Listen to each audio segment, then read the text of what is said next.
Olá, amigos. Estamos agora no nosso 14º estudo da série sobre a mensagem dos três anjos de Apocalipse 14. Já estamos analisando a mensagem do terceiro anjo. No último encontro nós falamos sobre a mensagem de saúde no contexto profético. E neste aqui eu gostaria de estudar com vocês o tema da educação. Nós vimos que naquela imagem do corpo, a educação é o fundamento do corpo da mensagem do terceiro anjo. E vimos que há uma conexão sobre esse tema com esta mensagem. O título, portanto, desse estudo é A Educação no Tempo do Fim. E nós veremos a importância que esse tema tem com o nosso estilo de vida, com as nossas escolhas e com o preparo também do nosso caráter, da nossa vida, para enfrentarmos o que já estamos enfrentando nessa geração, que vive hoje um dilema educacional extremamente profundo, onde existem ideias e ideologias sendo gestadas aí por universidades, introduzidas em escolas e mudando a cabeça das crianças e de adolescentes nessa época. Bom, para nós darmos início então, quero convidar vocês para nós falarmos com o nosso Deus. Bondoso Deus e querido Pai, vamos novamente estudar a Tua Palavra nessa série sobre a mensagem dos três anjos e nós queremos, Senhor, convidar o Teu Espírito, convidar os anjos dos céus para que estejam mais uma vez conosco nesse estudo. Que o Senhor seja o nosso mestre, que o Senhor seja o nosso professor e que nós estejamos aqui como alunos do Senhor, dispostos a deixá-lo educar-nos, orientar-nos para adotarmos um estilo de vida que seja agradável ao Senhor. Que o Senhor nos abençoe, nos guarde, nos dê discernimento e nos capacite para compreender a importância desse tema. É o nosso desejo e oração em nome de Jesus. Amém, Pai. Bom, a ciência da verdadeira educação é um assunto fundamental. Não por acaso naquele corpo ele aparece nas pernas para o povo de Deus, especialmente no tempo do fim, que pode ser comprovado tanto pela Bíblia como em outros materiais que nós vamos apresentar aqui para vocês. Mas primeiro, nós vamos então à palavra para usá-la como fundamento para o estudo que faremos, o texto do livro de Provérbios, no capítulo 2, versículos 1 até o versículo 5. Embora o texto não use a palavra educação, ele vai usar outras expressões que estão conectadas com a nossa área de interesse. Filho meu, se aceitares as minhas palavras e esconderes contigo os meus mandamentos, para fazeres atento à sabedoria o teu ouvido, e para inclinares o coração ao entendimento, e se clamares por inteligência e por entendimento alçares a voz, se buscares a sabedoria com a prata e como a tesouros escondidos a procurares, então entenderás o temor do Senhor e acharás o conhecimento de Deus. Eu acho muito bonito esse texto, porque ele valoriza a sabedoria como tesouros escondidos e nos incentiva a buscá-la de maneira intensa. A sabedoria, o entendimento e a inteligência. Então, e tudo isso, se você notar, está conectada também com a mensagem dos três anjos. Quando a Bíblia diz, né, que ao você receber a sabedoria, o entendimento, a inteligência ou a verdadeira educação, aí sim nós entenderemos o temor do Senhor e acharemos o verdadeiro conhecimento de Deus. Quando nós olhamos para o universo, a própria estrutura do plano da redenção criada por Deus foi criada seguindo e obedecendo um modelo educacional. Há um doutor lá do Brasil, que é professor no curso de pedagogia do NASP, chamado David ou Davi Mesquita da Costa, onde ele estruturou isso. Não dá tempo da gente explorar cada um desses elementos aqui, mas ele diz que claramente quando você estuda o Éden, a era patriarcal, o período dos profetas, o período das sinagogas e o do templo, que claramente eles estão estruturados como escolas. De tal forma que ele chama esses períodos de escola do Éden, escola do lar, escola dos profetas, escola das sinagogas e escola do templo.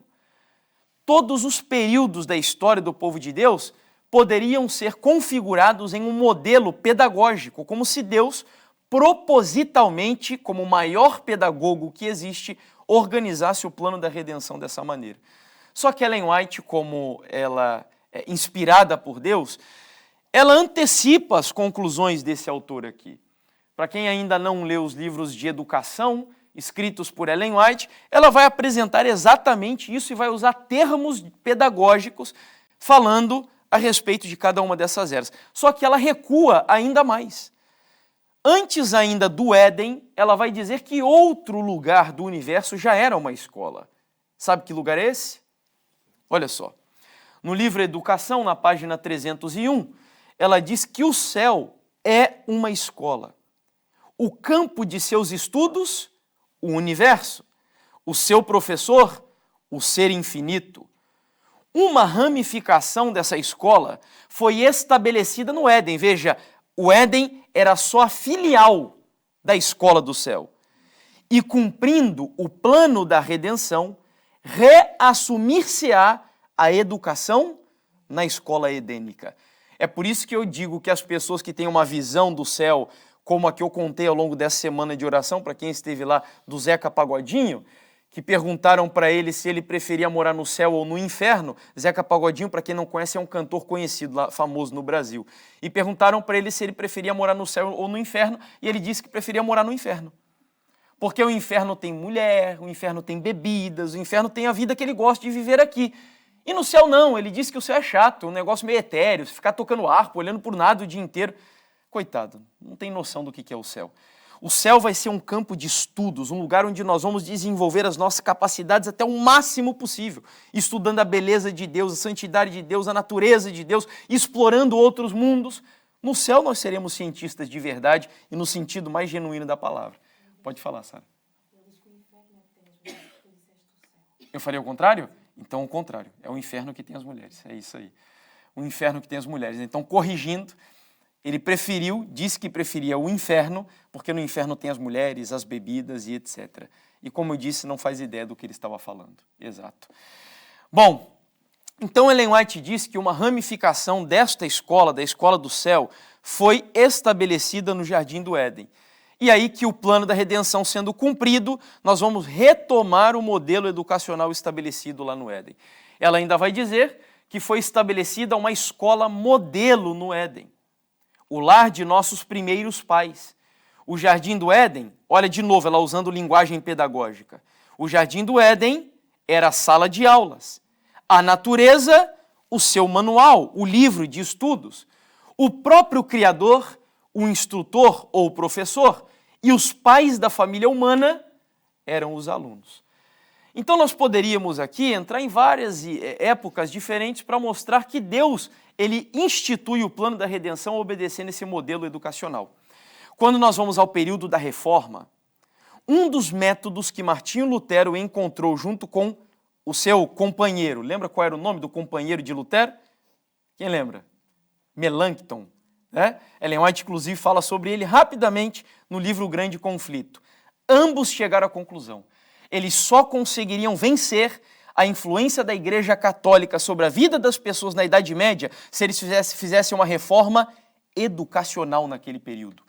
Porque eles chegaram à compreensão de que a educação é a raiz. É como você molda pensamentos, mentes, às vezes num prazo mais longo. Mas eles concluíram que não conseguiriam mudar a mentalidade das pessoas, porque, afinal de contas, a Igreja Católica já vinha dominando a Europa pelo menos por 1000 anos. Mais ou menos 1000 anos. Como mudar uma cultura milenar assim? E eles concluíram, usando métodos educativos. Lembre-se que naquele período, nós não tínhamos ainda as universidades como as conhecemos hoje, foram criadas pelos protestantes, mas já vivíamos na época dos escolásticos, entre os quais o principal deles era São Tomás de Aquino, que para os católicos ele é quase que ele é o principal teólogo da Igreja Católica. E ali nesse período eles já tinham escolas. Eles já influenciavam algumas pessoas da sociedade, os pensadores. O povo comum nem estudar podia estudar, né? Mas enfim, então Melanchthon, aqui citado num livro que conta um pouco sobre a história dele, o autor diz assim: Melanchthon firmemente direcionou seus esforços para o progresso da educação e a construção de boas escolas cristãs. Na primavera de 1525, com a ajuda de Lutero, reorganizou as escolas de Eisleben e Magdeburgo e ele declarou: a causa da verdadeira educação é a causa de Deus. Isso é tão importante que o movimento de contra-reforma, que foi um movimento criado pela Igreja Católica para impedir o avanço da reforma protestante, encabeçado pelos jesuítas, sabe qual foi a grande estratégia dos jesuítas para mudar a cabeça dos protestantes? Escolas, a educação. Tanto é que, eu não sei como é aqui em Portugal ou na Europa, né? Nos países protestantes eu creio que não, mas aqui em Portugal e Espanha, por exemplo, que são países majoritariamente católicos, não sei se é igual lá no Brasil. As melhores escolas que nós temos lá no Brasil são de jesuítas. São as melhores que estão lá. As grandes faculdades também. E onde estudam os governantes e assim são... Exato. Tem um livro que foi escrito por um grande educador adventista, que é o Sutherland, e que inclusive foi o fundador da escola de Megan, que é uma escola com um método de educação verdadeira espetacular. Escola de Madison, perdão, falei de Megan, Megan era o companheiro dele. E ele escreveu um livro chamado Estudo sobre Educação Cristã, e é espetacular o livro. Espetacular. E ali ele denuncia os métodos de educação jesuítas que foram utilizados e que são usados até o dia de hoje nas nossas escolas comuns, o que Ellen White chama de falsa educação. Há uma distinção que nós precisamos fazer aqui entre má educação, falsa educação e verdadeira educação. Má educação é uma coisa, talvez nenhum de nós aqui recebemos dos nossos pais. Porém, falsa educação é muito provavelmente que nós recebemos e bebemos dessas fontes pelo ambiente escolar pelos quais nós passamos. E aí, por isso que ela fala da ciência da verdadeira educação, e Melanchthon aqui fala sobre isso também. Esse é um livro onde o autor vai falar sobre a visão de Lutero a respeito da educação, e olha só o que Lutero chega a dizer sobre o tema. Se eu tivesse que desistir da pregação e de meus outros compromissos, não há ofício que eu preferiria ter ao de ser um professor de uma escola. Pois eu sei que ao lado do ministério, o pastoral, ele é o mais útil, o maior e o melhor. Não tenho certeza de qual dos dois deve ser o preferido. E ele conclui, portanto, deve-se considerar uma das mais altas virtudes na terra a de educar fielmente os filhos dos outros. Principalmente os nossos filhos. Se os filhos dos outros já é uma alta virtude, principalmente os nossos filhos. Então, para a gente concluir aqui esse primeiro tópico, compreender a filosofia da verdadeira educação e, óbvio, aplicar os conceitos dela para nós como adventistas, não é um assunto qualquer. É fundamental. Ele é primordial. Aliás, nós temos hoje um movimento progressista que predomina no mundo, e ele teve as suas origens na ideologia marxista da revolução do proletariado e etc. Mas teve um estudioso de Marx, que já viveu na época ali do regime fascista de Mussolini, e que ele foi preso. Ele era a favor do comunismo marxista. Mussolini já tinha uma visão mais voltada para o fascismo, e ele prendia os comunistas, entre os quais estava um homem chamado Gramsci. E Gramsci, quando foi preso, veja só como são as coisas da vida, né? Ele escreveu 33 cadernos, conhecidos como cadernos do cárcere, onde ele instruiu os revolucionários no Ocidente, traçando estratégias sobre como eles deveriam implementar aqui a revolução proposta por Marx. Enquanto Marx acreditava na revolução armada dos proletários, os trabalhadores lutando contra os burgueses, os ricos, Gramsci propôs uma outra revolução. Nós precisamos nos infiltrar nas escolas, nas universidades, na mídia, para mudar a cabeça das crianças e da sociedade. Você nunca parou para pensar por que o mundo inteiro hoje tem essas agendas de ideologia de gênero, por exemplo? Ah, é casualidade? Não é. A ONU está comprometida com isso. Eles dizem que são minoria, não dizem? Nós somos a minoria. Mas vocês viram o que aconteceu no mês do orgulho LGBT, que é o mês de julho?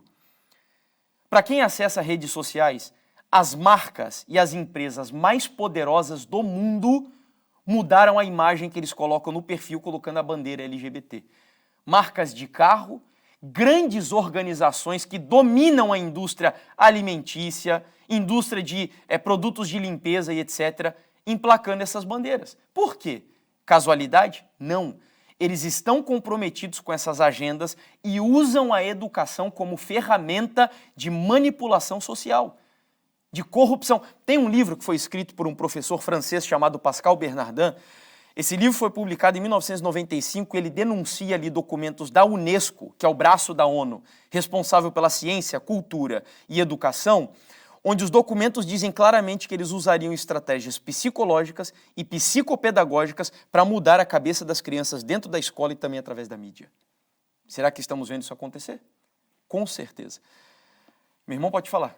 Não sei se repararam, a semana passada houve uma grande reunião na ONU em que falaram todos os governantes praticamente. Sim, foi recente. Os degraus que se subia para a tribuna estavam todos pintados na testa com as cores precisamente deles. Sério, não cheguei a ver a foto, olha só. Mas todos eles tinham um dístico na lapela e as cores à volta daquele dístico em redondo tinham precisamente as mesmas cores. As cores da bandeira. Sim, senhor.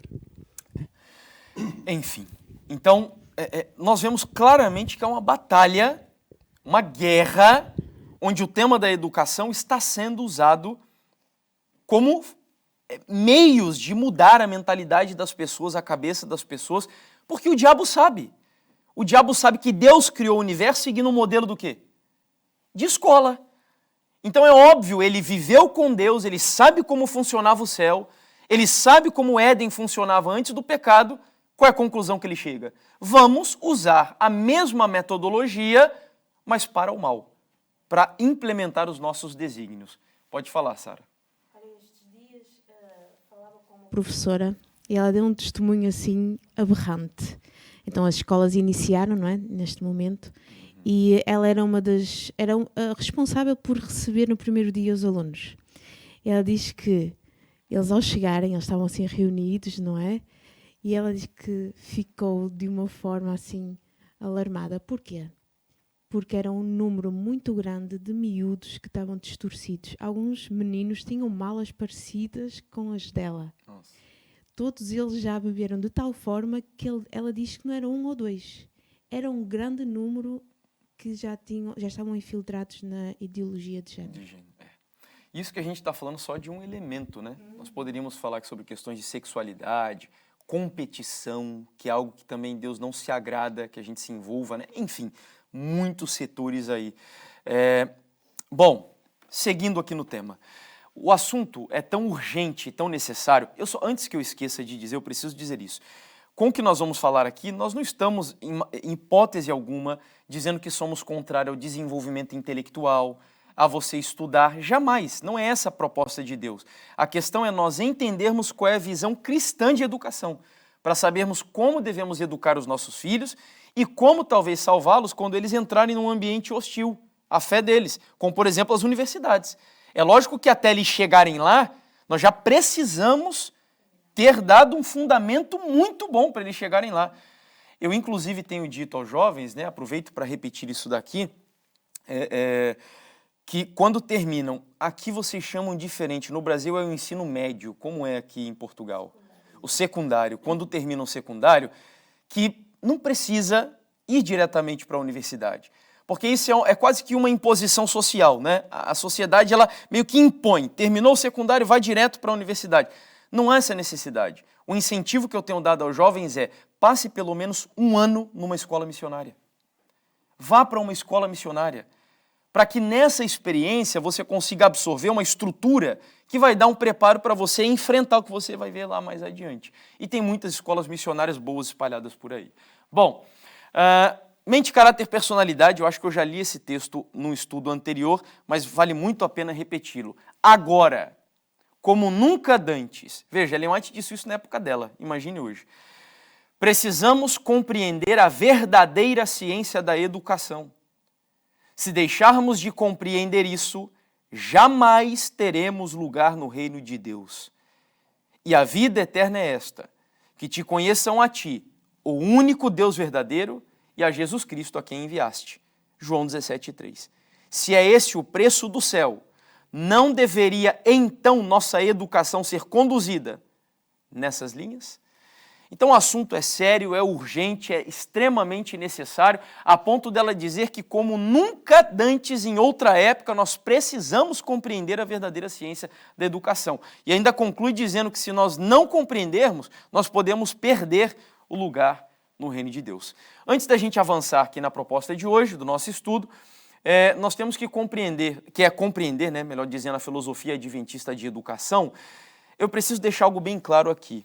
Nós não temos como, e aqui, isso sim, nos outros assuntos a gente foi bastante específico na Bíblia e etc., mas nesse tema é impossível nós termos uma visão correta como adventistas de educação se nós não nos aprofundarmos no que Ellen White escreveu sobre esse tema. É impossível. E quem digo isso não sou eu, tá? Nós temos alguns estudiosos da igreja, como por exemplo o pastor George Knight.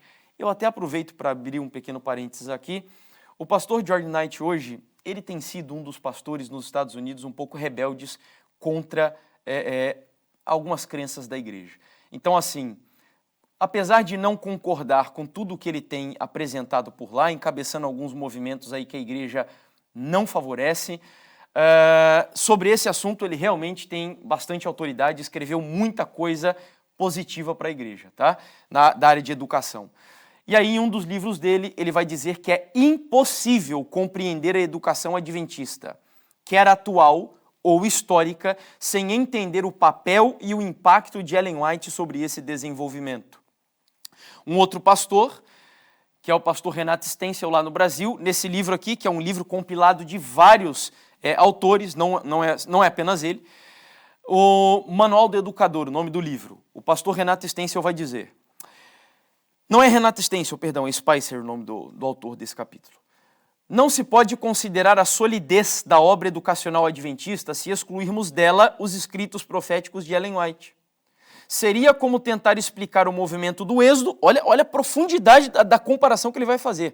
Seria como tentar explicar o movimento do Êxodo, excluindo Moisés, de todo o trabalho de instrução. Então Ellen White é a educadora por excelência que Deus enviou para a igreja adventista do sétimo dia. Não há como nós excluirmos a obra dela para chegarmos às conclusões que chegaremos aqui. Você sabe dos anos nos quais esse dom do espírito de profecia continuamente nos alertou, exortou e indicou os caminhos a seguir. A verdadeira ideia educacional é enfatizada por todos esses livros do espírito de profecia. Foi no ano de 1972 que Ellen White teve a primeira visão sobre a ciência da verdadeira educação. E para quem ainda não leu, ou para quem leu e não sabia, essa visão está toda registrada no capítulo 1 do livro Fundamentos da Educação Cristã. No capítulo 1. Ela pregou esse sermão no tabernáculo de Battle Creek e ali foi escrito o sermão e depois registrado nesse livro. Bom, resumindo o que nós vimos até aqui então. Primeiro, Deus valoriza a sabedoria, a ciência da verdadeira educação. De tal forma que, eu olho ao nosso redor hoje e eu fico me perguntando onde estão no mundo os grandes intelectuais cristãos? Nós carecemos deles nessa geração. Porque nós temos mentes pensantes, filósofos aí ateu, que estão influenciando o mundo, mas eu me questiono, onde estão os grandes eruditos, grandes pensadores cristãos que influenciaram, por exemplo, a academia no passado? Quando você olha para Francis Bacon, quando você olha para Newton e muitos outros que poderíamos citar aqui, cristãos que influenciavam a sociedade. Então Deus valoriza a sabedoria. Segundo, a estrutura do universo, nós vimos, ela foi montada dentro do plano da redenção, seguindo um modelo de escolas. Terceiro, nós vimos que os reformadores valorizaram a importância da educação cristã. Em quarto lugar, nós vimos que Ellen White escreveu sobre a urgência de compreendermos esse tema. Em quinto lugar, concluímos que para compreender a filosofia adventista da verdadeira educação, nós precisamos nos aprofundar nos escritos de quem? De Ellen White. É impossível entendermos a nossa visão de educação sem estudar o que ela escreveu. Então vamos fazer isso. Vocês sabem qual foi o primeiro livro que Ellen White escreveu sobre educação?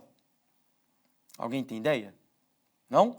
Foi no ano de 1903, o livro Educação. É o meu livro favorito sobre esse tema. Nós gostamos, na maioria das vezes, da parte prática da coisa, né? Geralmente fala-se muito do Ciência do Bom Viver, e é bom, espetacular.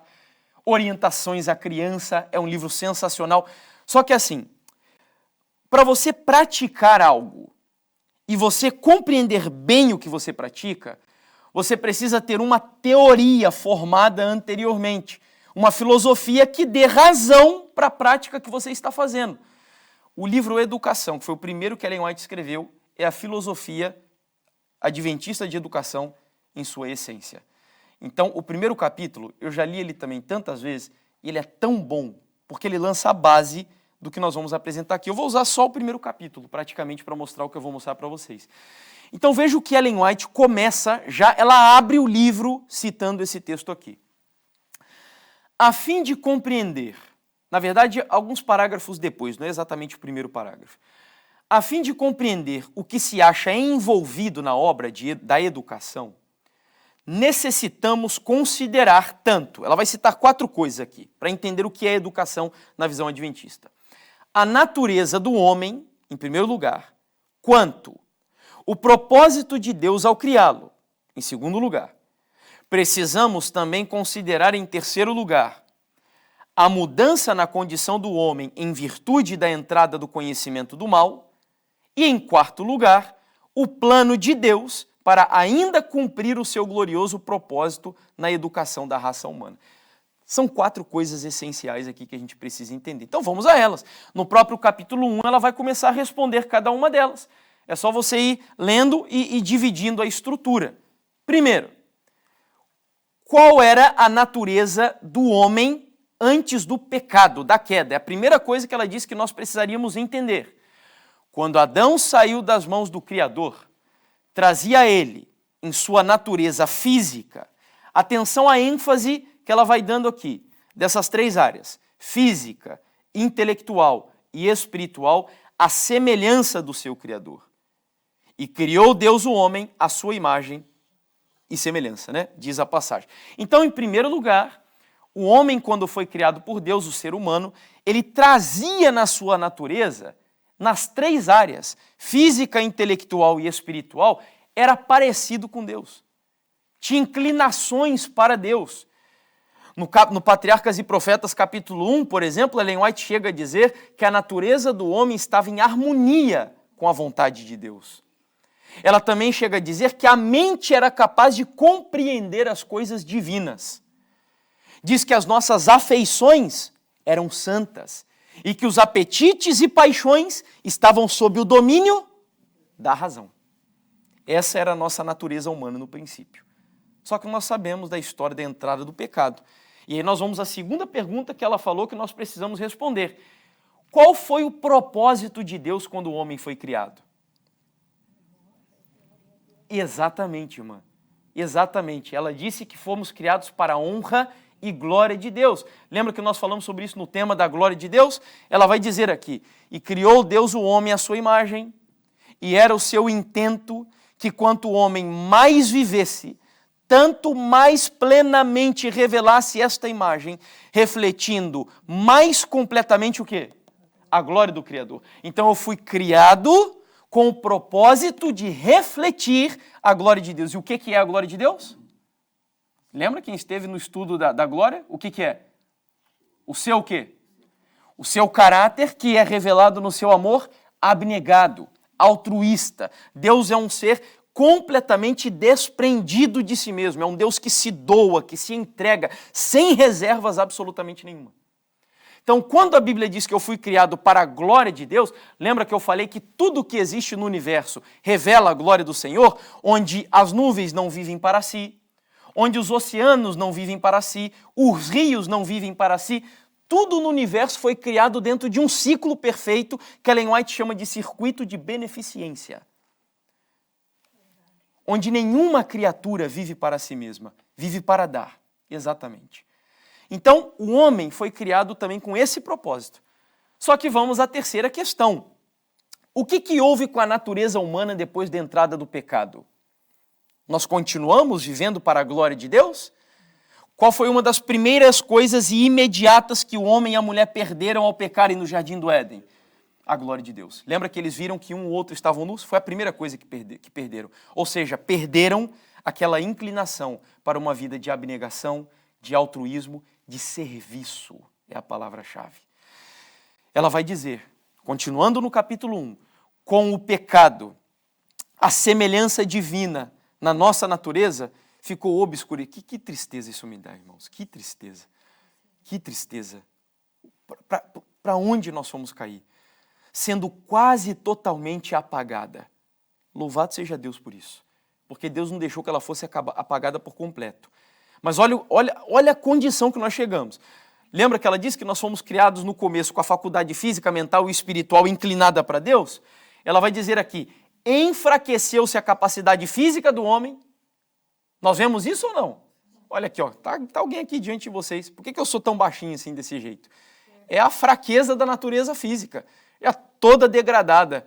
Certa vez eu vi um pregador dizendo que quando nós ressuscitarmos, Adão e Eva vão olhar para a nossa geração e aí Adão vai chegar para Eva e dizer assim, olha só, amor, que bonitinho, eles até falam. Porque a diferença vai ser imensa, né? Ele é gigante e nós pequenininhos. Mas enfim, onde abundou... Exato, é isso que eu ia falar agora. A Bíblia diz que onde abundou o pecado, superabundou a graça. Eu vou ser um dos que mais vai crescer no céu, então. Então diz ela aqui, que enfraqueceu-se a capacidade física do homem, a sua capacidade mental diminuiu e ofuscou-se-lhe a visão espiritual. Tornou-se sujeito à morte. Isso é importante também entendermos, porque nós vivemos na geração do Jean-Jacques Rousseau, que diz que a natureza humana é boa, que nós nascemos bons, que a sua natureza é boa, né, que é a sociedade que nos corrompe, etc. E fala de que as pessoas que erram são vítimas da sociedade. Isso não tem nada a ver com a educação bíblica. Nada a ver. A educação bíblica diz que eu sou um pecador, que a minha natureza física, mental e espiritual caíram, que eu deixei de viver para a glória de Deus, mas que nem tudo está perdido. E esse é o quarto tópico que Ellen White mencionou. Tudo bem. Será que o plano de Deus agora foi por água abaixo? Será que hoje Deus tem um plano só de assim, me levar para o céu do jeito que eu sou mesmo e está tudo bem? Vejam que coisa maravilhosa. Qual é o plano de Deus para voltar a cumprir o seu propósito do Jardim do Éden? Diz ela assim, todavia, o ser humano não foi deixado sem esperança. Louvado seja Deus. Por infinito amor e misericórdia foi concebido o plano da salvação, concedendo-se um tempo de graça. Agora veja que o plano de Deus ele foi mantido. Restaurar no homem a imagem do seu autor, levá-lo de novo ao quê? A perfeição em que fora criado. Eu estou até me arrepiando só de pensar nisso tudo.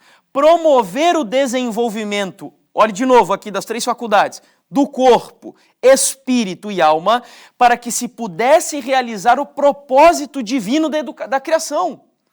Tal deveria ser a obra da redenção. Este é o objetivo da educação, o grande objetivo do quê? Da vida. Que coisa maravilhosa. O plano de Deus não foi deixado de lado. Ainda segue de pé.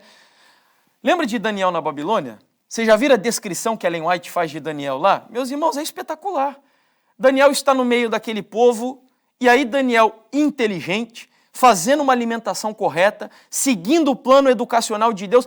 Ellen White diz que quando Nabucodonosor convocou Daniel para entrar na corte babilônica, o povo parou. O povo parou para olhar, que é isso? Postura ereta, inteligência tremenda, o rosto corado, diz ela, ou seja, o propósito de Deus para a educação na vida de Daniel se cumpriu. E Daniel refletiu a glória de Deus na Babilônia. E por isso que ele cumpriu o plano de Deus lá dentro. 10 vezes mais inteligente que os outros. Deus não quer que a gente abandone a escola, as universidades. Deus quer que a gente se prepare de maneira correta, bíblica, para resplandecer a glória de Deus nesses ambientes. O que os valdenses fizeram? Vocês lembram? Eles eram preparados por 3 anos pelos pais, depois eram enviados para onde? Para as universidades. E o que eles faziam lá dentro? Revolucionavam as universidades com a visão bíblica de mundo. Idílio? É interessante o início que iniciaste sobre realmente a escola do e a escola nas sinagogas e no templo. Portanto, isso deixa-nos muito a pensar hoje nós, que tipo de escola é que nós devemos ter. Agora que estavas a falar dos valdenses, era a mesma coisa, né? Nós pensamos muitas vezes colocar nossos filhos no secundário e muitas vezes esquecemos das orientações que a própria Ellen White, daquilo que está dito, que chama-se o homeschooling. Eu estou a falar por experiência própria, que a minha área é a educação. Sim. Portanto, Okay. já estás a perceber. E nós muitas vezes temos dentro do nosso povo, nós adventistas, temos esta dificuldade. Assim como na alimentação, temos a dificuldade na educação, de pôr os nossos filhos e pensarmos que nós próprios não podemos educar os nossos filhos. Os valdenses fizeram isso, e eles só iam para as faculdades depois de estarem bem educados pela sua própria família. Exato. E tocaste no nome de Daniel. Daniel foi educado pela família. Inclusive, o que Ellen White fala, assim, foi o fator preponderante que distinguiu a experiência de Daniel de outros jovens lá. Ela fala que foi a educação que ele recebeu do pai e da mãe dentro de casa. Do pai e da mãe, e vemos o caso de Moisés, foi a própria mãe. Sim. A educação foi dada em casa. E nós temos muita dificuldade com este preconceito. Este preconceito da sociedade que tenta impingir nos jovens. Né? Eu tenho 2 filhas e estou a passar uma grande dificuldade para a minha filha mais nova, por causa da escola, da influência dos currículos, né? Os currículos escolares, daquilo que acabaste de dizer do Rousseau, né? Do psicólogo, de tentar dizer que todos nós nascemos bem, né? Nascemos todos perfeitos, todos nós, a criança nasce sem pecado, nasce sem pecado, nasce corretamente, e depois a sociedade é que é má e que vai influenciar a criança. Quando nós sabemos que desde pequenos, desde que nós nascemos, já temos o estado nosso é pecaminoso, né? Nós temos uma natureza pecaminosa, e isso é muito complicado. Nossos pais percebermos isso, que os nossos filhos são maus por natureza desde pequenos. Sim, e nós temos que educá-los os princípios do Senhor, e isso é porque fazemos tudo para os nossos filhos, pensar que eles estão bem e tudo, então não educamos como deve ser. Mesmo nós como pais muitas vezes já estamos corrompidos pela sociedade. É isso. Bom, então o plano de Deus foi mantido, né? Agora, se vocês notaram, Ellen White faz aqui um paralelo dizendo que tal plano deveria ser a obra da redenção e este é o objetivo da educação. Será que redimir e educar, então, é a mesma coisa? Vamos lá. Agora sim, foi o pastor Renato Stencil, no livro Manual do Educador, o capítulo escrito por ele. A ideia central, o Dr. Renato Stencil, só para vocês saberem, ele é o responsável pelo Centro White, lá no Brasil. Então, uma pessoa com profundo conhecimento nos escritos de Ellen White. A ideia central da filosofia educacional de White é guiar os estudantes ao quê? A redenção divina. Ela mesma vai dizer, aqui estão os textos dela, de onde ele tira essa conclusão. O grande professor Jesus convida cada jovem a aprender a verdadeira filosofia da educação. Qual é? O que devo fazer para ser salvo? A verdadeira filosofia da educação. No outro lugar, livro Educação, no mais alto sentido, a obra da educação e da redenção são uma só. E aqui eu quero citar 2 autores que não são adventistas.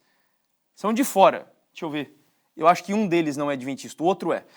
Esse daqui não é adventista, que é o pastor Heber Campos Júnior. Toda a educação tem uma proposta redentiva. Isto é, diz ele, ela visa transformar as pessoas segundo os seus princípios e valores. É interessante que nos conscientizemos disso. Quanto a todo tipo de educação, não há educação neutra. Não há educação neutra. Não se deixe enganar com essa ideia de neutralidade educacional. Se a gente vai para o sentido específico do que ele está falando aqui, todo colégio, toda escola é confessional. Confessa alguma coisa, professa alguma coisa, algum tipo de religião, seja ela humanista, seja ela bíblica, mas toda escola confessa algum tipo de religião. E é por isso que nós devemos entender que educar e redimir é a mesma coisa. Esse daqui é o livro do pastor George Knight, um livro muito bom, por sinal, tá? Onde ele desfaz vários mitos aí da educação adventista. Toda a educação é religião. A diferença é que verdadeira educação é verdadeira religião, ao passo que falsa educação é falsa religião. Não podemos escapar dos aspectos religiosos da educação. Toda a educação é, portanto, religiosa em sua natureza. Esse é um assunto que tem me interessado bastante, inclusive tenho estudado sobre ele aí por um tempo. para compreender um pouquinho esse conceito de religião que predomina no nosso mundo, porque as pessoas dizem que, alguns dizem que a religião está desaparecendo, outros dizem que se você é um ateu você não é religioso, e eu falei brevemente sobre isso na semana de oração lá em Espinho, dizendo que não existe nenhum ser humano hoje que não seja inclinado à religião. Seja ateu ou seja crente, todos são religiosos. A única diferença é que tipo de religião você professa, mas todos são religiosos. Bom, estamos chegando à conclusão do tema. Eu vou resumir o que vimos nesse segundo bloco rapidamente. Nós vimos então que a humanidade foi criada com as faculdades físicas, mentais e espirituais em harmonia com a vontade de quem? De Deus. Nós vimos que o propósito da criação da humanidade foi viver para a glória de Deus, mas nós vimos que o pecado corrompeu a nossa natureza física, mental e espiritual. E Deus abriu mão do seu plano? Não. Deus deseja restaurar no ser humano a sua perfeição original, sua perfeição edênica, restaurando a nossa natureza. E aí nós concluímos dizendo que verdadeira educação e redenção é a mesma coisa. Esse daqui é o texto por excelência de Ellen White sobre educação. É com esse, eu tinha me equivocado, que ela abre o livro Educação. A verdadeira educação significa mais do que avançar num certo curso de estudos. É muito mais do que o plano pedagógico, o currículo escolar que nós seguimos. É muito mais do que a preparação para a vida presente, o aqui e o agora. Visa o ser todo, físico, mental e espiritual. E todo o período da existência possível do homem. É o desenvolvimento o quê? Harmônico das faculdades físicas, intelectuais e espirituais. Prepara o estudante para a satisfação em ganhar dinheiro, é isso? Não, satisfação no serviço neste mundo. E para aquela alegria mais elevada por um mais dilatado serviço no mundo vindouro. Você está vendo que a palavra serviço é o centro da verdadeira educação? Hoje, a maioria dos jovens, quando vão lá para a faculdade, e muitos deles acabam escolhendo o seu curso para o resto da vida, por causa do quê? O que mais dá dinheiro, não é assim? Os cursos mais concorridos no Brasil, não sei se aqui também é o curso de medicina. Vocês acham que todo mundo nasceu vocacionado para medicina? É o que mais dá dinheiro, entendeu? Mas não deve ser essa a nossa mentalidade. Deus nos deu uma vocação. E eu devo seguir essa vocação com o objetivo primário, que é servir a Deus em primeiro lugar e a humanidade. É lógico que eu preciso ganhar dinheiro com o que eu trabalho, mas isso não é o prioritário, não é o prioritário. A Bíblia mostra que Jesus seguia a verdadeira educação com Maria, dentro da sua humanidade.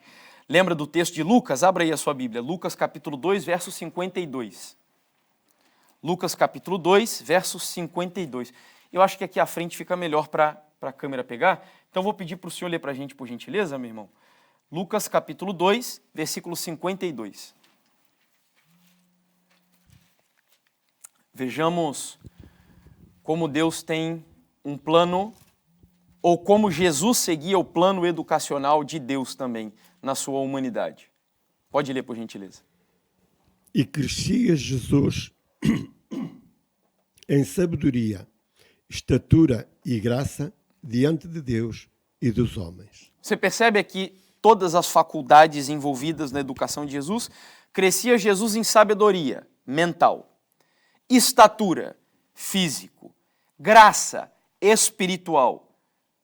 E aí como ele via, ou Maria enxergava as três faculdades? Diante de Deus, que é o religioso, o aspecto religioso da educação, e diante dos homens, que é o aspecto social da educação. Isso é verdadeira educação. Entendeu? Isso é verdadeira educação. O Knight, no livro Educando para a Eternidade, uma filosofia adventista de educação, diz exatamente isso, que assim como a queda denegriu a imagem de Deus no homem de forma espiritual, social, mental e física, assim a educação deve visar restaurar a saúde e a integridade em cada uma dessas áreas e na inter-relação de umas com as outras. E ele coloca esse gráfico no livro dele. Esse gráfico resume o assunto que nós vimos até aqui. Então, dentro da ciência da verdadeira educação, nós temos o objetivo principal, temos os objetivos secundários e temos o objetivo supremo. O objetivo principal é levar os jovens, as crianças, os adolescentes, a ter uma relação de salvação com Jesus Cristo. Lembra que Ellen White falou, né? Que educação é levar as pessoas a perguntarem: o que farei para ser salvo? Então, isso é o objetivo principal da educação. Os objetivos secundários, para os quais a salvação leva, é desenvolvimento do quê? Do caráter, desenvolvimento da mente cristã, o intelecto, desenvolvimento dos talentos em prol da responsabilidade social, que é o trabalho, é a sua vocação, desenvolvimento da saúde física, emocional e social e desenvolvimento profissional também. Você pega tudo isso que são os objetivos secundários e um te leva ao outro automaticamente, eles vão nos levar para isso daqui, que é o objetivo supremo. E qual que é o objetivo supremo da educação? Qual que é a palavra-chave que eu falei para vocês? Serviço. Serviço a Deus em primeiro lugar e ao próximo nesta terra e na eternidade. Só que quando eu faço isso daqui, tem uma setinha voltando para cá. Porque quando eu sirvo a Deus e a humanidade, automaticamente eu vou fazer o quê?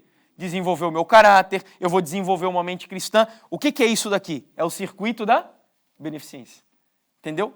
Deus nos criou dentro do plano para restaurar o propósito dele, inserir-nos novamente dentro desse circuito, que é o que Ellen White chama de ciência da verdadeira educação. Bom, quero resumir aqui, na conclusão do tema, o que este pastor, eu nem vou me arriscar a falar o nome dele, que é difícil, Filosofia Básica da Educação Adventista. Ele resume o que ele entendeu nas obras de Ellen White sobre o tema da educação. Ele faz um resumo geral ali de tudo que ele estudou.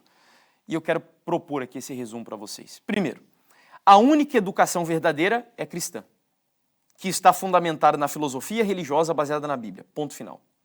Segundo, o processo educacional está preocupado com o indivíduo por completo, durante todo o processo de sua existência. Então, toda a educação que prioriza, às vezes, só o intelectual, matéria, disciplina, exame, texto, isso é falsa educação. Porque a falsa educação é um desenvolvimento harmônico. É o físico, o mental e o espiritual, as três coisas juntas.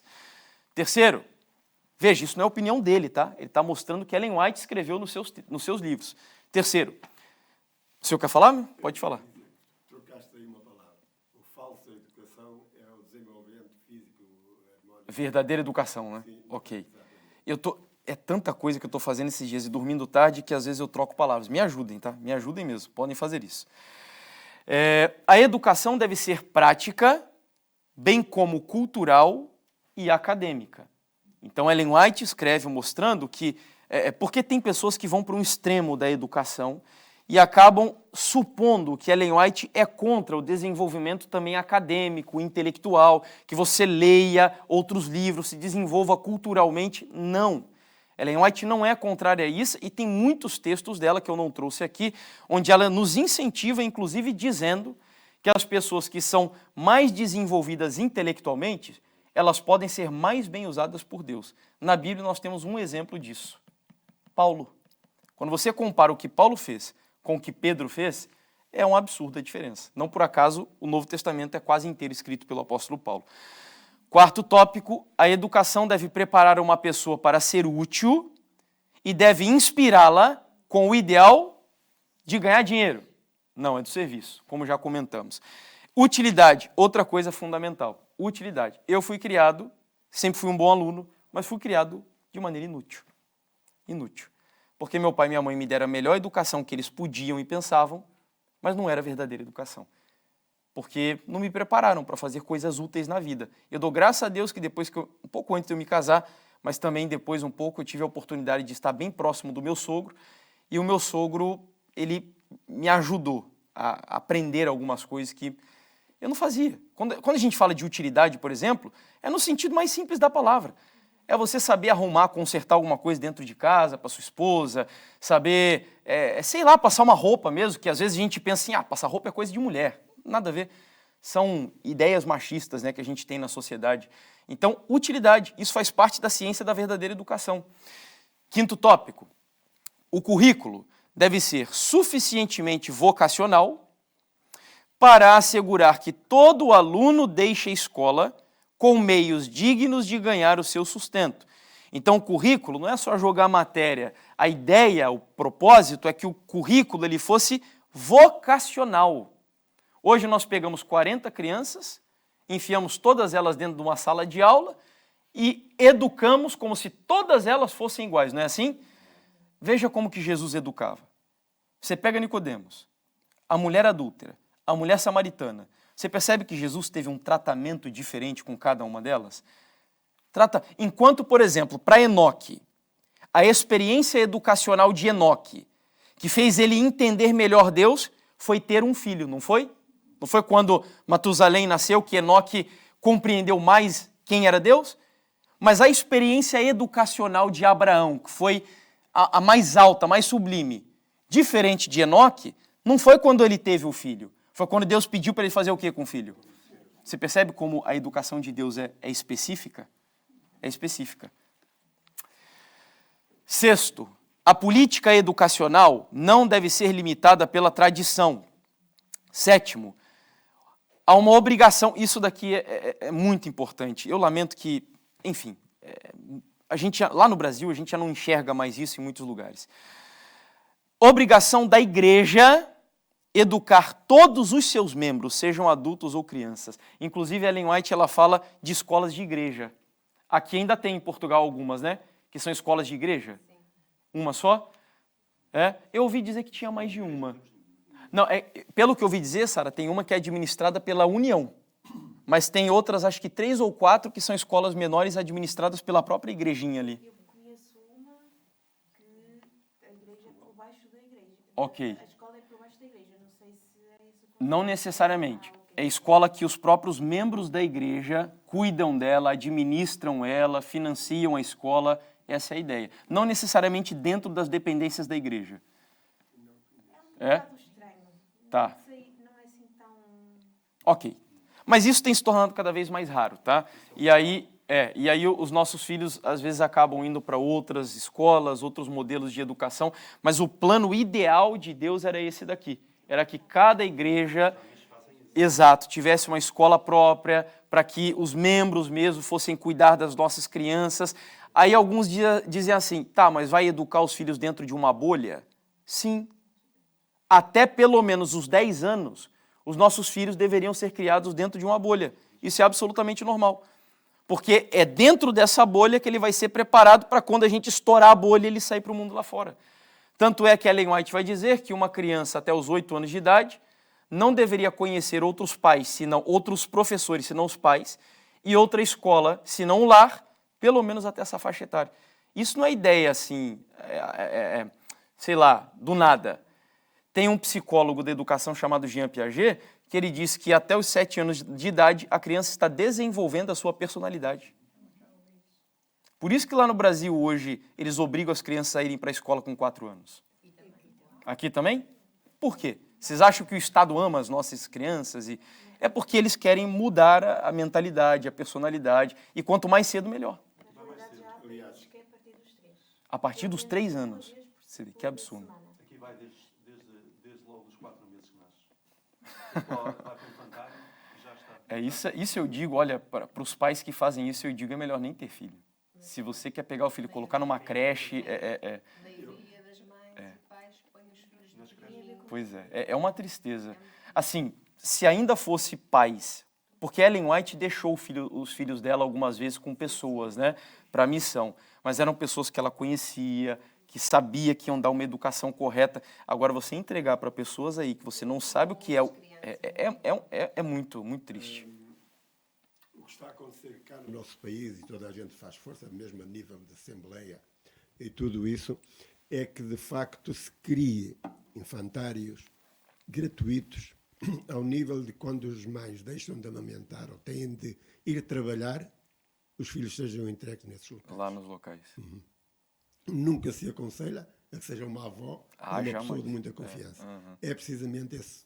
E são gratuitos. A força que está a fazer é que eles sejam gratuitos para todas as pessoas em que os pais os possam entregar logo com meses, como disse, com 3, 4 meses, 5 meses. E dentro dessa agenda que a gente comentou há pouco, que eles querem colocar na sociedade, é a melhor coisa que eles poderiam fazer. Pegar as crianças cada vez mais cedo, que Deus tenha misericórdia. Alguém acho que tinha, não lembro quem que foi, Sara?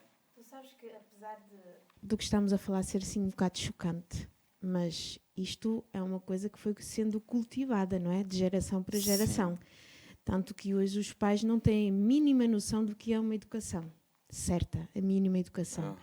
Então hoje a maioria visualiza que é importante uma criança com meses ser entregue para outra, não é? E depois tem a questão da socialização, não é? Mas eu lembro de até uma enfermeira me contar que as mães estão a ter os bebés e estão a perguntar a partir de que momento é que pode o bebé beber dos leites, não é? de farmácia. Porquê? Porque depois está tudo está uma série de coisas envolvidas, não é? Tem que ir trabalhar, porque nada. Prontos. E nós estamos aqui numa bolha gigante, na realidade, em que mentes estão trabalhadas, não é?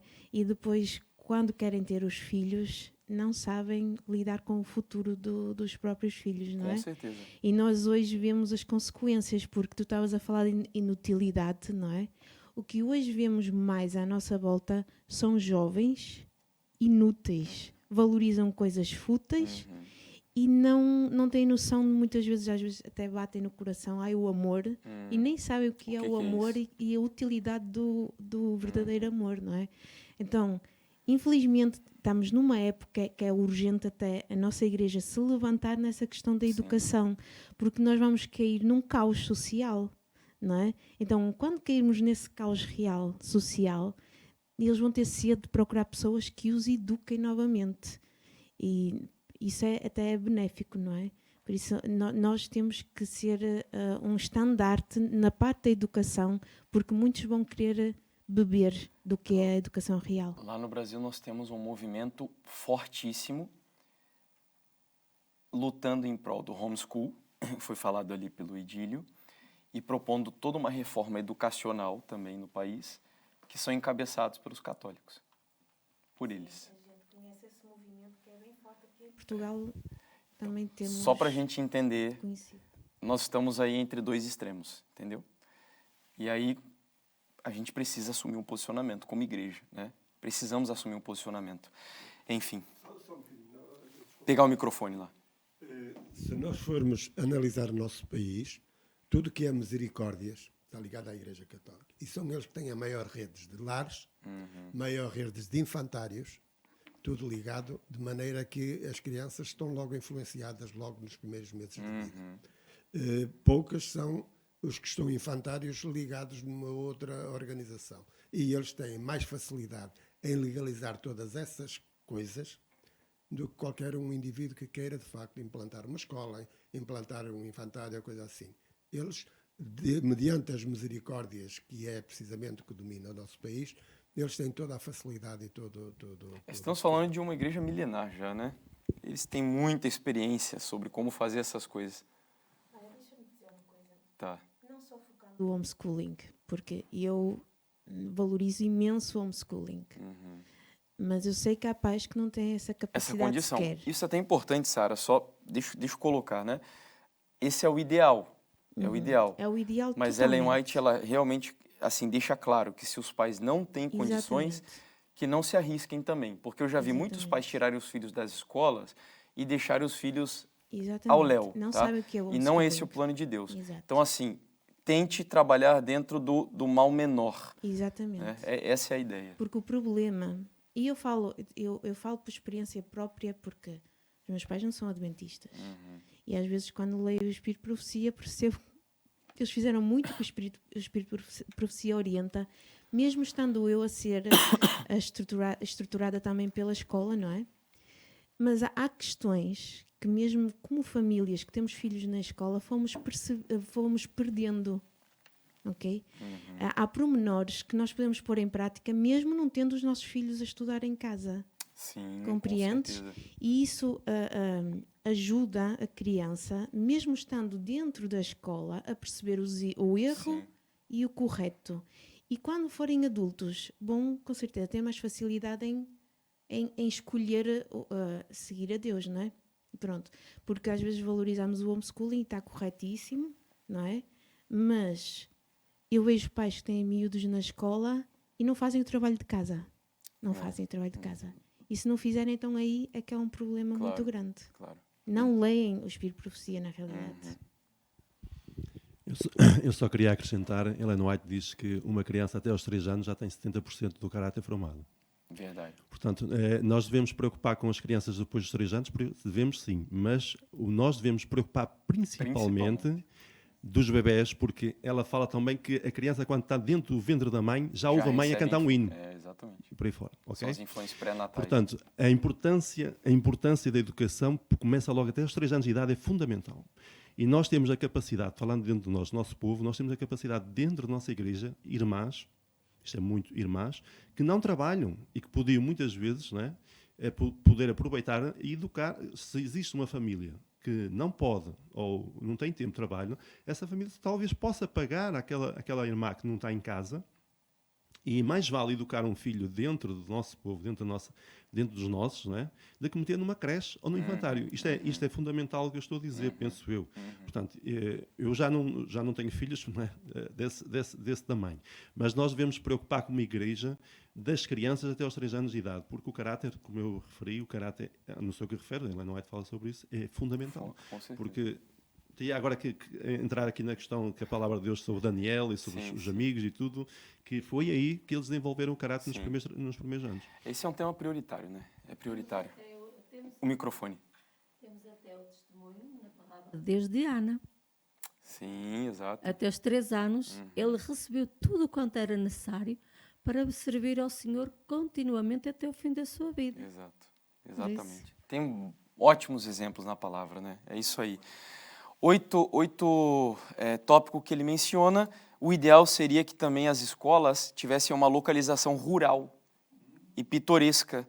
Esse seria o ideal para um ambiente de internato, por exemplo, porque ela diz que a agricultura é o ABC da verdadeira educação. Então seria importante que as nossas crianças tivessem contato com a natureza, né, pudessem contemplar as belezas da criação de Deus.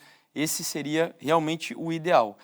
A maior parte possível do trabalho de cuidar da instituição deve ser feita pelos próprios estudantes. E é a questão do trabalho útil, né? Que infelizmente foi o que eu não aprendi. Minha mãe dobrava a roupa de cama para mim, nunca me incentivou a lavar louça, nunca limpei a casa, enfim, coisas úteis para a vida. E todos devem ter algum trabalho prático. Então, além de você se desenvolver intelectualmente, você também vai aprender a fazer coisas manuais, práticas. Estamos chegando já aqui no final. Os professores, isso é outro tópico também que às vezes a gente acaba negligenciando. Os professores devem ser bem qualificados academicamente, ok? Mas, acima de tudo, devem ser cristãos praticantes imbuídos do espírito missionário. Porque senão não adianta. O professor tem que ser um exemplo para os seus alunos. Pode falar aí, Dini. Vou só acrescentar uma coisa. Uma coisa é educação, outra coisa é conhecimento. As escolas, as escolas normalmente dão conhecimento aos nossos filhos, mas educar é outra questão. Outra coisa. Ou seja, eles, mesmo os próprios professores referem que eles não dão educação. A educação é dada em casa. E eles apenas dão conhecimento. Isso nós temos que explicar. E isso é extremamente importante porque nós temos aqui, e mesmo as nossas escolas são adventistas, não têm professores que são adventistas, nem são cristãos. Sim. Não estou a falar isto. E isso é muito, muito importante.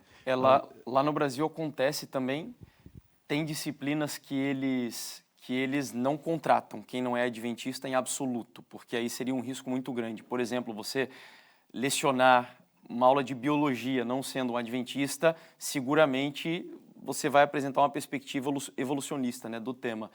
Mas realmente é preciso considerar. Agora, claro, não significa dizer que às vezes você não pode contratar até um cristão que não necessariamente seja adventista, mas tudo vai depender disso daqui. Ó. É um cristão mesmo? Tem um espírito missionário? Está comprometido com aquilo que ele crê, com princípios bíblicos, etc. Isso é fundamental. Esse tópico aqui às vezes passa por alto também, mas Ellen White conecta diretamente. A saúde é um fator primordial no sucesso do aluno. Tanto a escola como o aluno devem estar preocupados com os princípios de saúde. Isso não foi inventado pelos adventistas. Lá nos Estados Unidos tinha um colégio chamado Escola de Oberlin. No livro que eu falei para vocês, do Sutherland, ele vai comentar que, na verdade, as nossas ideias de educação, muitas delas foram absorvidas dessa escola, onde eles tinham lá princípios de saúde, não permitiam algumas coisas dentro da escola. Hoje em dia está liberado tudo, né? Não na nossa. A nossa ainda tem alguns princípios ali, eu penso que dava para melhorar algumas coisas, mas, por exemplo, a carne é uma coisa que não se serve dentro dos colégios adventistas, embora os jovens são tão sem vergonha que às vezes eles dão um jeito de pegar por fora. A verdadeira educação é o desenvolvimento harmônico dos aspectos físicos, mentais, morais, espirituais, estéticos, vocacionais, emocionais, sociais e religiosos da natureza humana. Comentamos isso daqui, a gente resumiu em 3. E o 13º, a Bíblia deve ser considerado o livro mais importante em todos os níveis da educação. Foi o último e esse é o mais essencial de todos. Tá? Tudo que você estuda, lá no Brasil a gente chama de disciplinas transversais. Isso é até uma estratégia que eles usam para ensinar ideologia de gênero, mesmo não sendo permitida no currículo escolar. Porque eles queriam ter uma disciplina para ensinar ideologia de gênero, mas eles não conseguiram. Então, qual que é a ideia? É o que eles chamam de disciplina transversal. O que é uma disciplina transversal? Você vai usar matemática, ao invés de você fazer problemas de banana e laranja na feira, faça problemas com estatística sobre os índices, por exemplo, de homossexuais que são isso, aquilo, tá? Entendeu? Ao invés de você estudar textos de literatura clássica, vamos colocar textos contemporâneos que tratem sobre ideologia de gênero, homossexualidade, e aí, inconscientemente, eles vão... Entendeu? Isso era para ser a Bíblia. Entende? Era para a gente estudar matemática, baseado na Bíblia, estudar história, tendo a Bíblia como transfundo. Entende? O diabo é muito sujo, irmãos, muito sujo. Ele sabe onde chegar. Bom, a gente chegou ao fim, né? Eu tenho aqui, em resumo, eu quero dizer para vocês o que a falsa educação ela faz. Primeiro, a Bíblia não é o livro principal. Segundo, não há contato com a natureza, com o belo. Terceiro, não tem trabalho útil. Quarto, os relacionamentos com os pais, de maneira muito especial a mãe, nos primeiros anos, não existe na falsa educação. A questão da individualidade, a falsa educação não está nem aí. É todo mundo coletivo dentro da sala de aula e educado do mesmo jeito, educado entre aspas. O espírito de serviço a Deus e ao próximo, falsa educação, não se importa com isso. Cuidado com a saúde, nem se fale. Finalmente, é falsa educação, tudo isso que eu falei para vocês é falsa educação e corre o risco de preparar os jovens para serem derrotados na batalha final contra o mal. E é por isso que o diabo usa a educação como uma estratégia para implementar tudo isso, né? E é por essa razão que Deus, na mensagem do terceiro anjo, vocês estão entendendo agora porque a mensagem do terceiro anjo é a mais completa? Que mensagem espetacular. Ela abarca tudo isso. E aí eu concluo com uma frase do George Knight, onde ele diz assim: é impossível chegar ao destino a menos que você saiba para onde você está indo. É uma frase simples, mas extremamente importante.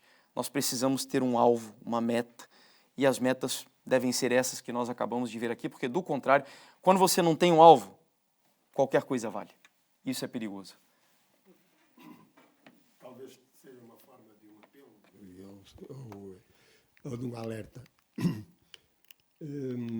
A Sara há bocado falou que muitas das vezes nem as mães estão preparadas para educar os filhos.